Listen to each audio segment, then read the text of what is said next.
This happened a week ago. I was back in my hometown in Mexico.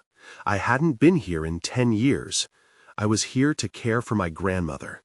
She was sick, and the place felt strange. The cobblestone streets and colorful adobe houses looked the same, but something felt off. That night, I went to the attic. It was dusty and cramped. I found a box hidden under old clothes. The box was ornate, and I felt drawn to it. I opened it, and strange writings floated around me. I was scared, but also curious. I think I read something aloud. The words felt heavy in my mouth. Around midnight, I heard noises outside. At first it was quiet, but then it grew louder. I leaned out the window. I saw shadows near the barn. I wanted to look away, but I couldn't. It didn't look like any animal I knew. My heart raced. By morning, I tried to forget it, but the livestock started to disappear. First, it was a cow. Then our goat was gone. I noticed the townsfolk whispering. I felt their eyes on me. Something was wrong, and I couldn't shake the feeling. I remembered the stories my grandmother told me about the Charro Negro, a figure that haunted the town. I didn't think much of them as a kid, but now they made my skin crawl. I asked my grandmother again, but she just shook her head like I shouldn't know. As the days went on, I began feeling strange. Shadows flickered at the edges of my vision. Even during the day, I felt like someone was watching me. I started having nightmares. I would wake up sweating, heart racing, as I felt a presence near me. One night, I stood in the yard. It was getting dark. I felt a cold breath on my neck. I shivered and turned around. There was a man in a wide-brimmed hat standing far off, staring at me. My stomach dropped. The air felt thick, and I didn't know if I was seeing things. I turned back to the house, but then I heard a whisper, "You're not alone." I froze. No one was behind me. I wanted to run inside, but my feet felt glued to the ground. I sat down, my back against the wall. I could hear my grandmother mumbling to herself in the house. I felt lost, scared. I needed answers, but she wouldn't give them to me. The next day, I started asking around. The townspeople weren't friendly. They wouldn't answer my questions. I felt trapped. That night, I heard noises again, clanging and whispers, even my name being called softly. I felt a shiver run down my spine, and I knew. I thought about the box, the words I read.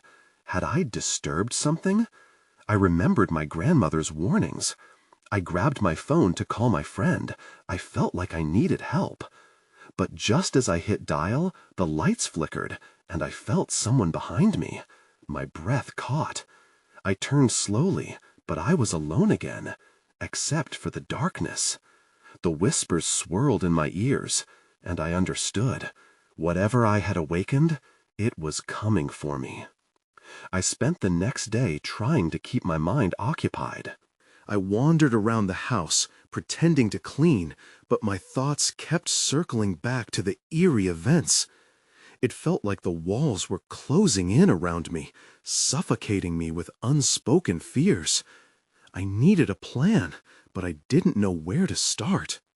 That evening, as the sun sank low in the sky, I found myself in the backyard, nervously watching the barn. It felt like a magnet pulling me in. The air was still, but I could sense something lurking just beyond my vision. I took a deep breath and stepped toward the barn, trying to convince myself that I could face whatever was hiding there.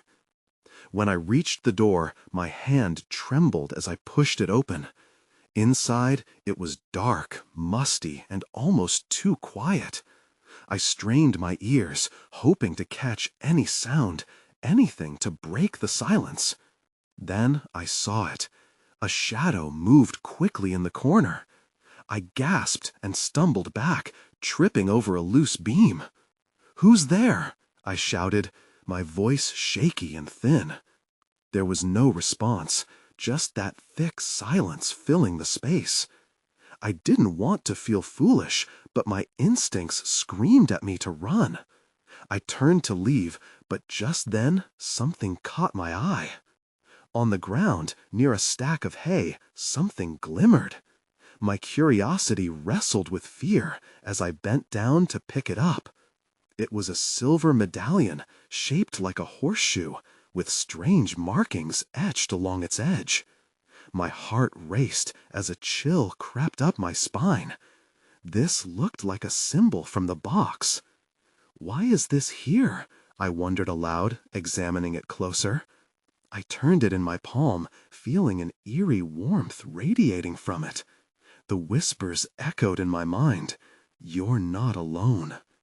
I dropped the medallion, feeling its weight slip from my fingers.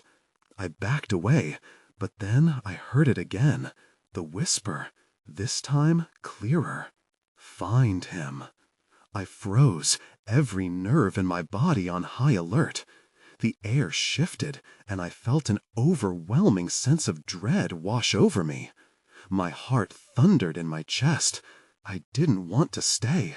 I turned and bolted out of the barn, racing back to the house. Once inside, I locked the door behind me, breathless and trembling. I glanced around, half expecting to see something lurking in the shadows. I hurried to my grandmother, who sat in her rocking chair, knitting, oblivious to my panic. "Abuela," I said, my voice barely steady, "I found something in the barn." I held out the medallion, the glimmering symbol catching her eye. She dropped her knitting and took the medallion, her face draining of color. "Where did you get this?" she asked, her voice trembling. "In the barn," I explained, fear rising again. "What does it mean?" Her hands shook as she examined it, and for a moment I saw the fear that mirrored my own.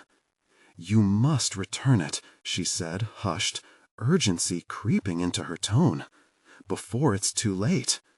Before I could ask what she meant, the lights flickered again, plunging us into darkness. I knew this was no coincidence. Someone, or something, was waiting. The darkness turned my heartbeat into a drum, echoing in the suffocating silence. I looked at my grandmother, her wide eyes reflecting the fear I felt. "What do you mean, before it's too late?" I asked, panic slicing through my voice. She pressed her lips into a thin line, struggling to find words.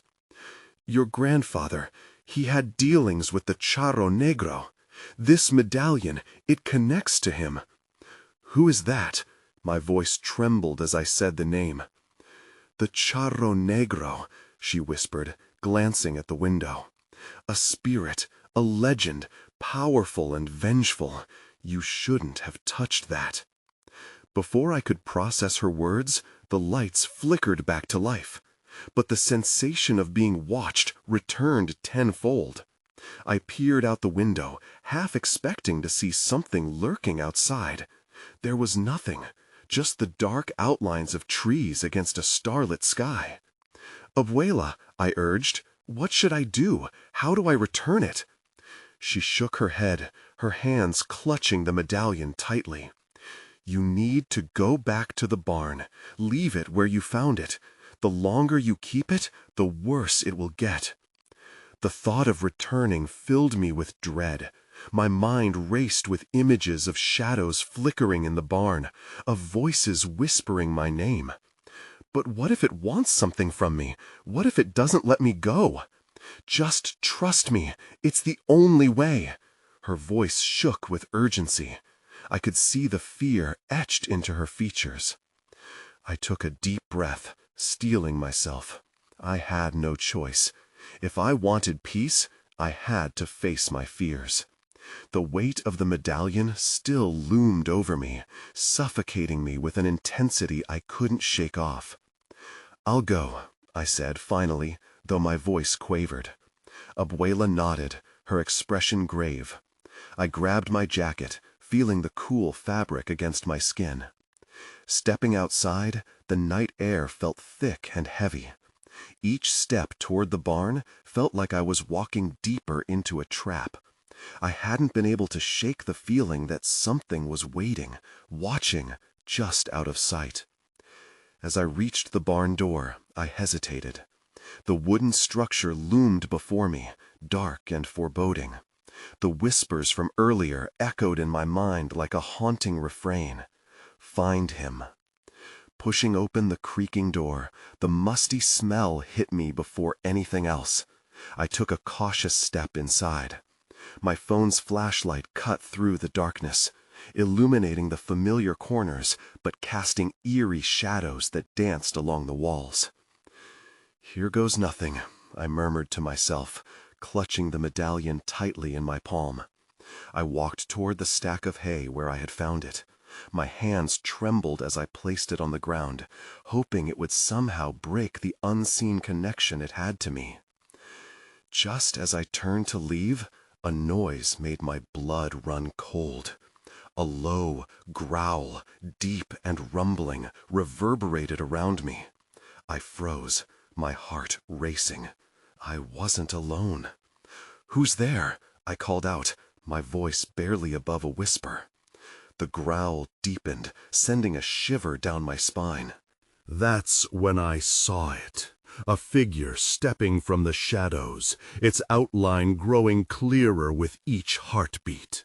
My body screamed to run, but I was rooted in place, trapped in a nightmare I couldn't escape.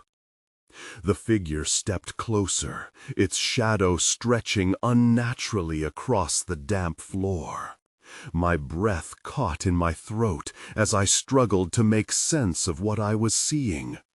It wore a dark, tattered hat, and its eyes glowed like coals, pinning me in place. The growl morphed into a low chuckle that echoed through the barn, sending fresh waves of terror coursing through my veins. "Did you come to claim what is yours?" The voice was deep and gravelly, like stones grinding against each other. I couldn't tell if it was a man or something else entirely. I wanted to scream, to flee, but the words caught in my throat. I felt the weight of the medallion in my hand, a burden that I suddenly realized I couldn't bear. I don't want anything from you," I stammered, my mind racing through my grandmother's warning. If this was the Charro Negro, I had no idea what it wanted from me. The figure tilted its head, as if considering my words.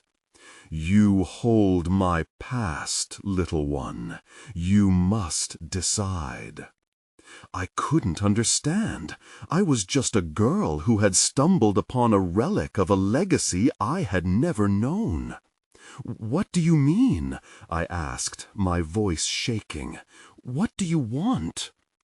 "Your grandfather made a bargain long ago," it said, stepping closer, the shadows dancing around it like insects.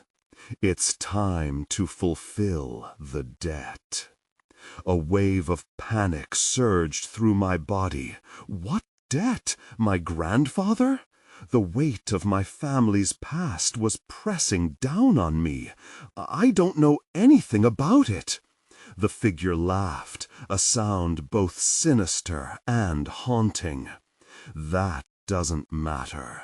What matters is that you now hold the key." I took a step back.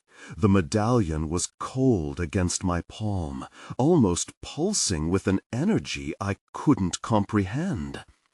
"I'm not ready for this," I whispered. Suddenly, the barn door slammed shut behind me, trapping me in darkness. My heart pounded faster, echoing the growl that rattled in my chest. "You have no choice," it bellowed. "Return what is mine, or be lost forever." Desperation clawed at my throat. "I put it back," I yelled, pointing toward the haystack. "I left it where I found it." "Lies," the figure roared. "Your mere presence reignites the deal." Fury sparked in its eyes, and the air around me twisted with a chilling pressure. I felt lightheaded, as if the very darkness wanted to consume me. I scanned the shadows, searching for a way out. "Please, I don't know how to help." The figure paused, its expression shifting to something that resembled amusement. "Find my name, and the bond will break. Only then can you leave." Before I could respond, the barn shook violently. Hay scattered, and the very ground beneath me felt alive. I stumbled, trying to regain my footing, but the ominous presence loomed closer.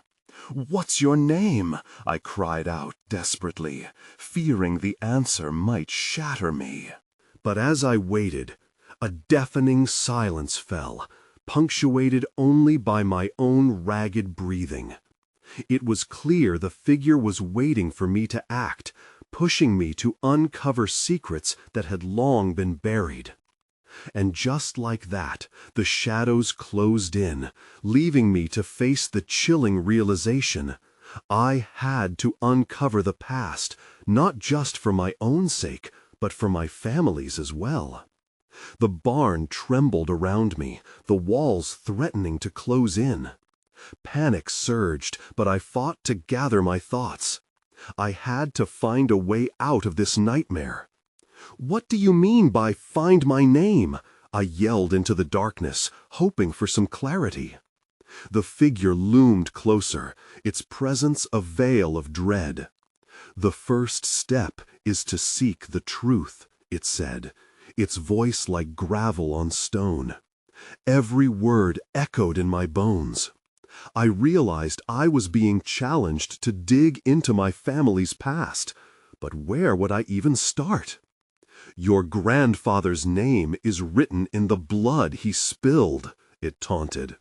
"Will you uncover the truth, or will you let fear hold you captive?" I felt the medallion in my hand again. It had to mean something beyond this torment. Was it a clue? A key to unlock the secrets? "What blood?" I whispered, desperate to glean any hints that could guide me. "Seek the old tales," it replied, its glowing eyes piercing into mine. "The stories hidden in your family's heart. They will lead you to the answer." As it spoke, the barn's ambiance shifted.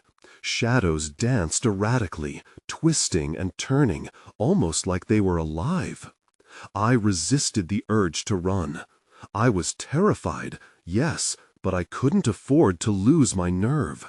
I needed answers. Suddenly, the medallion's chill intensified. I felt emboldened, a flicker of hope ignited in the pit of my stomach. "Okay," I said slowly, my voice steadier than I felt. "I'll find out whatever I can. I'll uncover my grandfather's stories." The figure stepped back slightly, as if surprised by my resolve. "Very well," it said. "But remember, little one, the truth is not always kind. You risk awakening what was supposed to remain buried." Just then, the barn door rattled violently behind me. I turned, my pulse racing. Cracks of light streamed through, an unmistakable sign that the outside world still existed. I rushed towards it, adrenaline surging. The figure's laughter echoed ominously behind me, as if mocking my attempt to escape. "Don't forget," it called, "the past is never truly gone." I burst through the door into the night air, gasping for breath. The stars hung like distant sentinels in the moonlit sky. I looked around to affirm the world outside truly existed, and felt momentarily relieved. A chill ran down my spine, reminding me that the shadows were not far behind. But I knew I couldn't hide. If the figure was right, the old tales, my family's lost stories, held the answers I desperately needed. Just before I began to walk towards the house, something caught my eye. A glint, a shimmer, not far from where I stood. I took a step closer, curiosity pulling me in. That's when I saw it. Buried in the dirt was a small, tattered journal, aged but still intact. My heart raced. This could be my first clue, a piece of the puzzle I needed. I knelt down, fingers trembling, and dug it out. Who wrote this? What secrets lay within? The weight of my family's history felt like a lead anchor pulling me deeper into unknown waters. As I opened the journal, I braced myself for the revelations that were about to unfold. The journal's pages crackled as I opened it. Dust floated in the moonlight like tiny ghosts, and I held my breath as I began to read. The first entry was dated over 50 years ago. The handwriting was shaky, as if the author had rushed to spill their thoughts onto the page. My dearest Elena, I can no longer ignore the whispers of the night. The legend speaks of the Charro Negro, a dark figure that grants wishes at a terrible price. Each night I hear the stories of his deeds. I fear the legacy that surrounds our family. I shivered. The Charro Negro? My grandmother had spoken of him in hushed tones, warning us to stay away from the Narrows during the night. But I had always thought it was just a story to keep us children obedient. I turned to the next page, eager for more. Last night, I went to the edge of the field where the old well lies. I found myself drawn to it, as if the shadows called to me. I made a deal with him, believing I could change my fate. But I felt the weight of his gaze. It was a mistake. Each entry grew increasingly desperate. My heart raced as I read about my grandfather, a man torn by guilt and fear. I never should have involved the Charro Negro. He has demands I cannot meet. If you read this, Elena, heed my warning. Do not seek him out. The price is more than one can bear. The words hit me like a cold wave. What had my grandfather done? My mind raced, connecting the dots with the figure in the barn. Had the past truly awakened something evil? I slammed the journal shut, panic bubbling up again. I needed answers. Suddenly, I heard a low rustling from the trees surrounding the property. My heart skipped a beat. I wasn't alone. I glanced back toward the house. It felt miles away. The chill in the air thickened. With each rustle, it felt as if something stirred from its slumber, hiding in the darkness. I couldn't just stand there. Gathering my courage, I headed toward the noise, hoping it was just an animal. But deep down, I felt something sinister. I remembered the voice in the barn, awakening what was supposed to remain buried. As I stepped closer to the tree line, the rustling stopped. Silence descended, heavy and suffocating. I strained to hear, my senses heightened. And then I saw it, a shadow darting between the trees. My breath caught. Was it the figure, or something more terrifying? I took a cautious step forward, heart racing. My feet betrayed me, crunching the dried leaves. The rustling returned, but this time it was closer. A low growl resonated. I whipped around, ready to flee back to the safety of the house. But something told me I had to confront this, whatever I had awakened. The journal had warned me, but it was too late now. There was a darkness creeping into my world, and I needed to know how deep the roots ran. Just then, from behind a tree, a figure stepped out. "You shouldn't be here," it said, voice hauntingly familiar. My blood ran cold. The figure stepped out of the shadows, and I froze, my breath caught in my throat. It was a man dressed in dark, tattered clothing. His face was obscured by a wide-brimmed hat, and it took me a moment to process the familiarity etched into his features. "Is it you?" I whispered, fear curling in my stomach. He didn't answer immediately. Instead, he shifted closer, and I could see it was my late grandfather, or at least a version of him. His eyes gleamed with a depth of sorrow that sent chills down my spine. "Elena," he said, his voice a gravelly echo of the past, "you shouldn't be out here. The night is dangerous." "What happened? What did you do?" I asked, my voice shaking. "You said I shouldn't seek him out. Who is the Charro Negro?"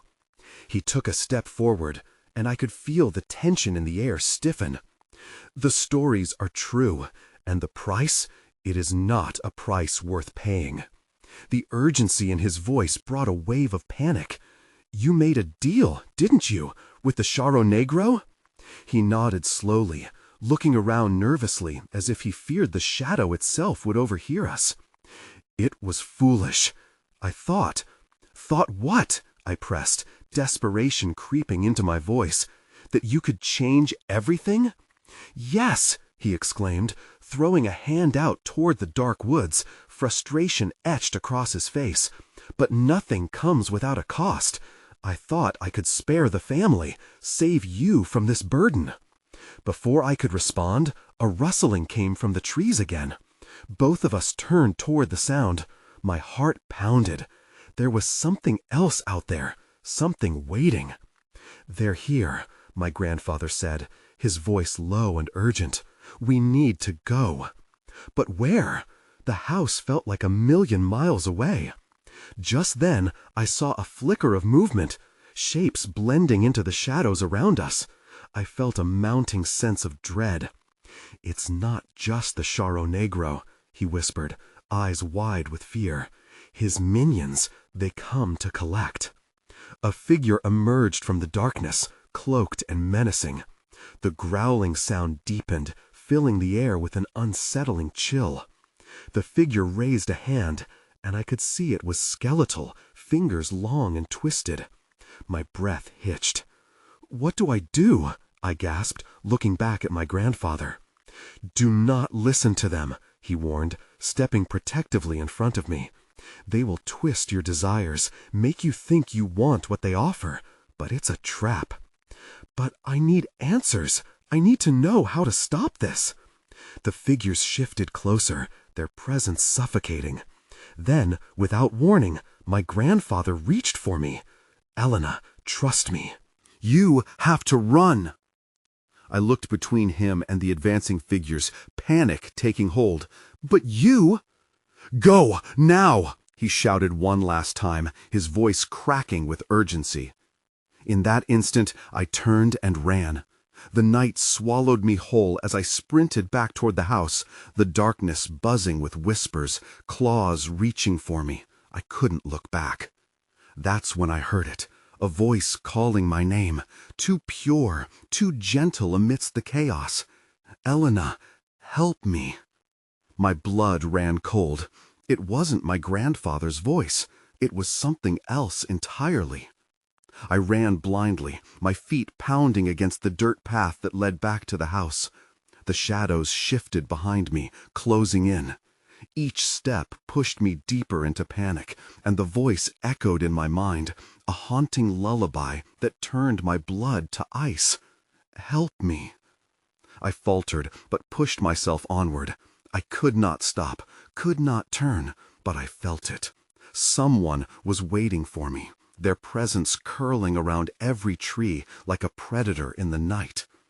The lights of the house flickered in the distance, a beacon of hope tinged with dread. I needed to reach it, needed to find a way to feel safe again. I burst through the door, slamming it behind me and locking it with trembling hands. The house felt different, heavier. I could hear the pulse of the night outside, the whispers growing louder, as if the very walls were alive, listening, waiting. My breathing quickened as I leaned against the door, pressing my ear against it. "Make a wish, Elena." The voice again. It sounded so close, so intimate. I spun around, scanning the dimly lit living room filled with shadows. "Who's there?" I called out, my voice steadier than I felt. "Show yourself." Nothing answered but the soft creak of the house settling. I took a few cautious steps forward, the floorboards groaning beneath my weight. As I turned toward the hallway, unease prickled at my neck. "If you're here, I'm not afraid," I shouted, even though my heart raced. Then I noticed it, a hint of light flickering from my grandfather's old study. It was never lit at this hour. Curiosity wove itself through my fear, pulling me closer. I crept toward the door, pushing it open with a shaking hand.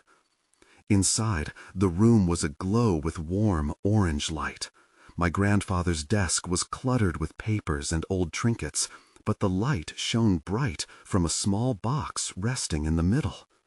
It appeared almost alive, pulsing gently with an inviting yet unsettling warmth. "What is this?" I whispered to myself as I stepped closer, my pulse quickening in tandem with the glow. I lifted the lid, and the air instantly chilled. Inside the box lay a small mirror, its surface swirling with wisps of fog. A voice echoed within, seductive and soft. "Elena, look into the mirror. I can help you find him." "No!" I gasped, instinctively drawing back. My grandfather's warnings flooded back into my mind. It was a trick, a temptation designed to lure me in. The whispers surged around me, filling the room with promises and shadows. "Your heart's desire awaits, Elena. You don't have to run anymore." Suddenly, the door slammed shut behind me. The sound jolted me into action. The darkness pressed against the walls, closing in. "Help me," the voice called again, relentless. It resonated in my mind, pulling me toward the mirror's depths. I stood frozen for a moment, caught between my grandfather's spirit and the beckoning shadows. I needed to decide. Just then, I saw a figure flickering at the edge of the light. It was my grandfather, but his expression was pained. "Elena, do not fall for it. You must leave this place." Torn, I looked back at the mirror. I felt it, the overwhelming pull to find the voice, to uncover the truth. But my grandfather's eyes were pleading. Then, everything went dark. When the darkness enveloped me, it felt like a cold blanket wrapping tightly around my body. I strained against it, trying to find a point of reference, something to guide me back to the light. Panic surged through me again as I called out, "Grandpa!" There was no answer, just my own echo fading into the void.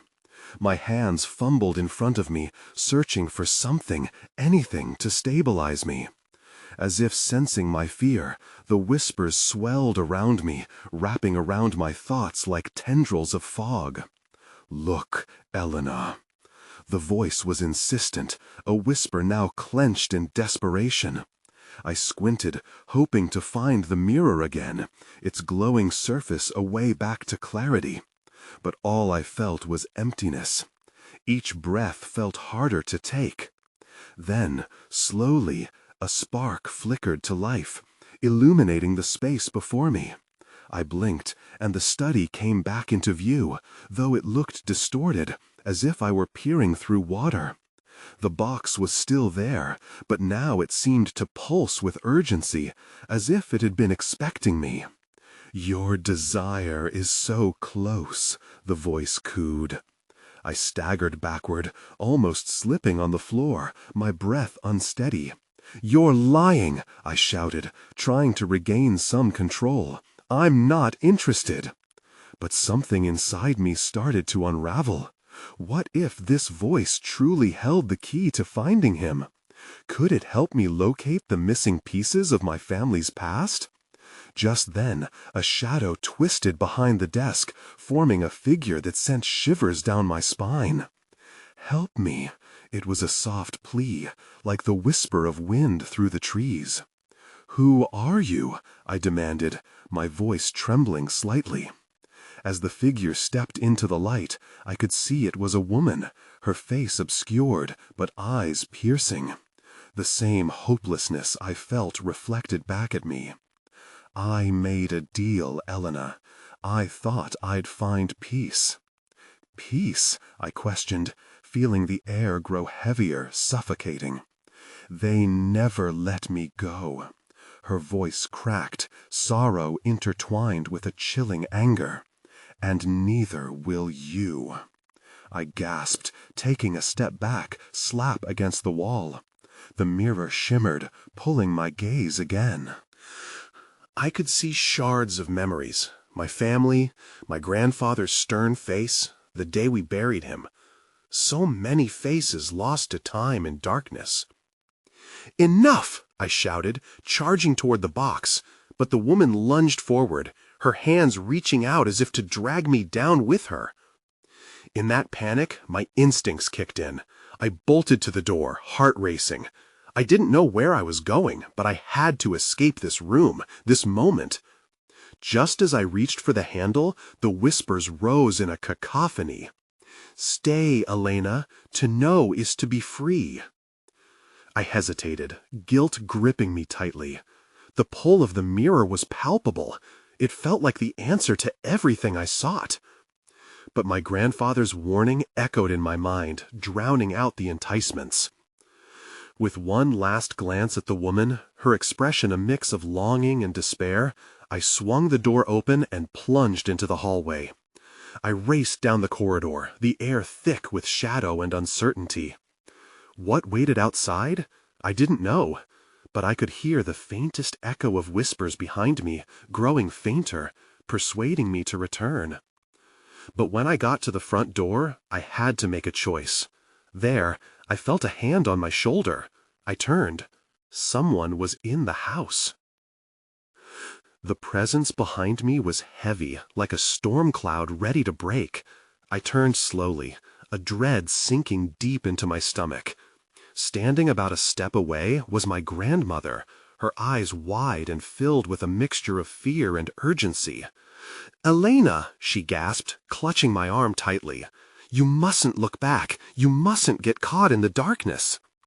"Abuela," I managed to breathe, my heart racing. "I don't know what's happening." Her gaze shifted over my shoulder, and I could sense the weight of whatever had been lurking in the house, the shadows receding just enough for me to breathe freely. "We have to go, now." But before I could process my next move, a low growl erupted from the study. Then shadows spilled out from the room, swirling like tendrils, creeping toward us with an insatiable hunger. Panic surged through me, and I gripped my grandmother's hand. "What do we do?" "Follow me," she shouted, pulling me toward the back of the house. The shadows hissed behind us, loud enough for me to feel their breath on my neck. We bolted down the hallway, past the living room's flickering lights, into the narrow kitchen. My heart raced with each echoing step as I glanced over my shoulder. The figures were close, almost upon us. My mind screamed, "This isn't real!" "We need to get to the barn. It's the only place where you can break the curse," my grandmother urged, her voice a chilling blend of fear and defiance. "The barn?" I stammered, the implications of that choice filling me with dread. "After everything? It's where it all began?" "I know, but it's where the medallion belongs. It's the only way to sever the ties that bind you." Just then, the back door swung open, as if inviting the shadows to claim us. My breath caught. A chill rushed in, blending with the hot panic coursing through me. "We can't go that way," I exclaimed, fear escalating as I felt the darkness creeping closer. Grabbing a kitchen knife from the counter, I hesitated, heart pounding in my throat. "Maybe we can fight back?" "Don't!" My grandmother's voice was firm, almost shaking. "We can only keep moving. We are not fighting shadows, we're seeking light. Stay close." Trembling, I followed her out the kitchen door, stepping into the cool night. The barn loomed ahead, a shadow of its former self. I could see flickers of light inside, which felt like a promise. Was it a trap or a sanctuary? We darted toward it, the weight of our footsteps mixing with the heavy sounds of growling shadows behind us. "Keep running!" Abuela shouted, urging me on. Finally, we reached the barn's entrance and dashed inside, just as the darkness pressed against us, hungry and furious. The air crackled with tension, but the inside was somehow calm. I felt a flicker of hope. "Place the medallion back where you found it," my grandmother insisted, pointing to the haystack. I pulled it from my pocket, still cold and pulsing. Before I could move, the doorway darkened as figures emerged, their shapes shifting and convulsing. "You should have never come here," they boomed in a chorus of despair and fury, shadows coiling around them like vipers. As my hands trembled, I approached the haystack and released the medallion into the soft ground. The moment it touched the hay, the atmosphere shifted. A low hum filled the barn, a deep resonance vibrating through us.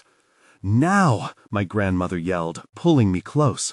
Suddenly, light exploded from the medallion, radiating across the barn, illuminating every dark corner and sending the figures howling back, recoiling from the brilliance. "It's working!" I cried, relief washing over me.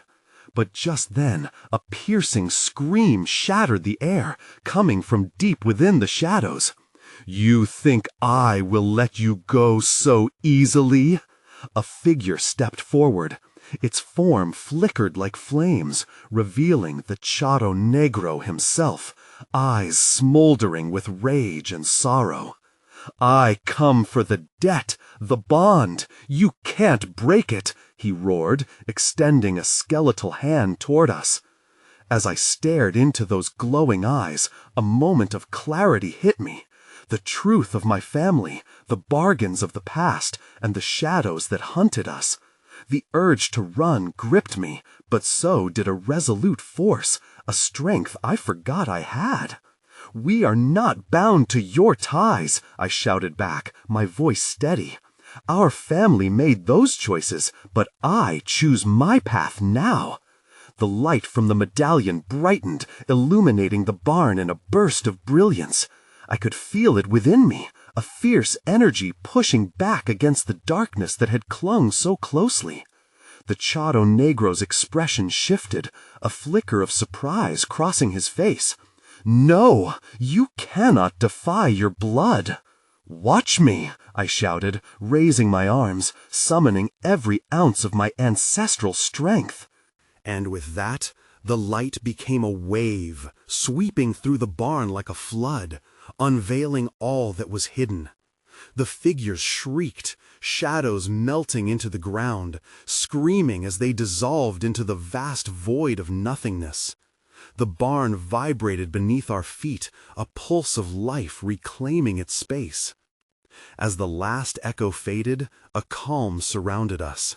Silence filled the air, and the anxiety that had held me prisoner slipped away.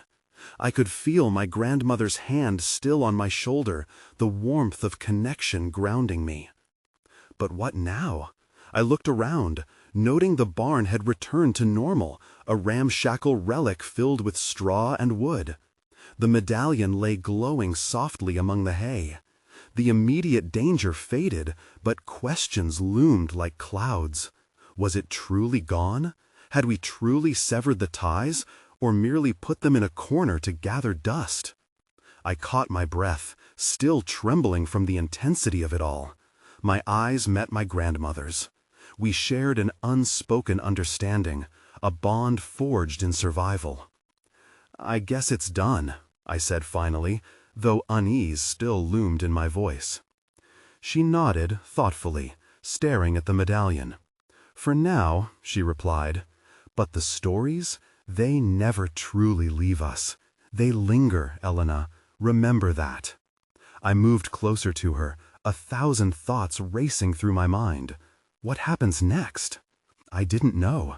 The shadows might have retreated, having taken a form I still had not understood, and pieces of our family history were undoubtedly untold. As I stepped out of the barn, night enveloping me, a single question remained. How much of the dark was gone, and how much still lingered just beyond the reach of the light? I took a deep breath, preparing to face whatever awaited, no longer just as a frightened girl, but as a guardian of my family's complicated legacy. I moved to a different city after that. Sometimes I wonder what remains in that barn, if my past truly stayed buried, but mostly I try not to think about it.